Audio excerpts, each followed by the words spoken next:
नमस्कार, historical fact जेके में आपका हार्दिक स्वागत है। मैं हूं गुरविंदर कौर। आज की खबरें हम आपको खास खबर से रूबरू करवाते हैं। आरएसपुरा जम्मू ट्रैक्टर चालकों एवं सह चालकों को आ रही परेशानियों को लेकर एक मीटिंग की गई। यूनियन का कार्यक्रम बड़ियाल ब्राह्मणा पंचायत के बीचों बीच बहती तवी नदी के किनारे प्रदर्शन किया गया। इस मीटिंग का मुख्य उद्देश्य ट्रैक्टर के साथ काम करने वाले लोगों को आ रही मुश्किलों के ऊपर चर्चा भी की गई। इस प्रदर्शन की अध्यक्षता ट्रैक्टर यूनियन के अध्यक्ष मोहम्मद आरिफ ने की। उन्होंने अपने संबोधन में कहा कि सरकार को बने हुए 1 साल से भी ऊपर हो चुका है वक्त, लेकिन जम्मू कश्मीर में खनन को लेकर कोई भी स्पष्ट नीति नहीं बनाई गई, जिस कारण खनन के साथ कार्य करने वाले लोग काफी परेशानियों से गुजर रहे हैं। आरिफ ने सरकार पर आरोप लगाते हुए कहा, सरकार के मंत्री और विधायक एक दूसरे पर आरोप लगाकर पल्ला झाड़ लेते हैं। दूसरी तरफ आम जनता को महंगे दामों पर खनन सामग्री खरीदने पड़ रही है। लोगों का आरोप है कि जम्मू कश्मीर में एक चुनी हुई सरकार है, इसके बावजूद भी लोगों को महंगे दामों पर रेत, बजरी, पत्थर आदि दामों पर मिल रहे हैं। दूसरी तरफ इस मौके पर बड़ी संख्या में यूनियन के सदस्य मौजूद रहे।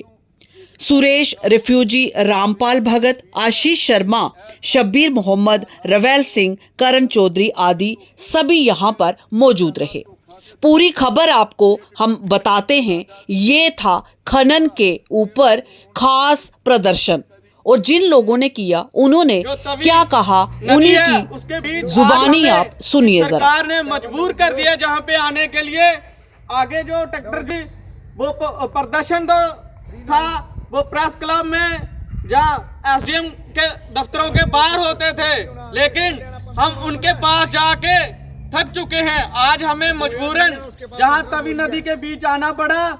हमें इस सरकार से बड़ी उम्मीद थी कि जैसे ही जो सरकार बनेगी हमारा जो मसला है वो हल होगा, लेकिन जैसे ही जो सरकार बनी 1 साल से ऊपर हो गया, बजट भी पेश हो गया, लेकिन हमारे लोगों का जो मसला है ज्यों का त्यों है। लेकिन आज बड़े हमारे ट्रैक्टर वाले लोग जहाँ पे आए हैं, इनको बड़ी परेशानी और मुश्किलात आ रही हैं, क्योंकि हमारा जो घर परिवार है वो चलना बंद हो गया है। जो रोजी रोटी थी इनकी जो बंद हो चुकी है।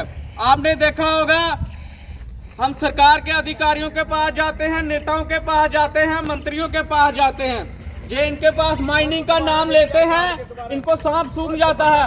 ये हमारी शक्लों की तरफ देखने लग जाते हैं कि इन्होंने माइनिंग का नाम क्यों लिया, क्योंकि इनका बीच में बहुत बड़ा हाथ है। और जब हम इनके अधिकारियों के पास जाते हैं, खनन विभाग के पास ऑफिस में जाते जो बोलते हैं बड़े दावे से कि कठुआ से लेके लखनपुर से लेके हमारे जहाँ पे ब्लॉक खुले हुए हैं, लेकिन अगर आपके ब्लॉक खुले हैं तो हम मजबूरन जहाँ पर आना पड़ा। ब्लॉक तो इन्होंने कुछ खोले हैं खाने के लिए, लोगों को दिखाने के लिए, सरकार को झूठे आसमाने के लिए, लेकिन ब्लॉक खोलने का फायदा कोई नहीं हुआ, क्योंकि इन्होंने रॉयल्टी इतनी कर दी है कि आम आदमी वो रॉयल्टी देने में असमर्थ है।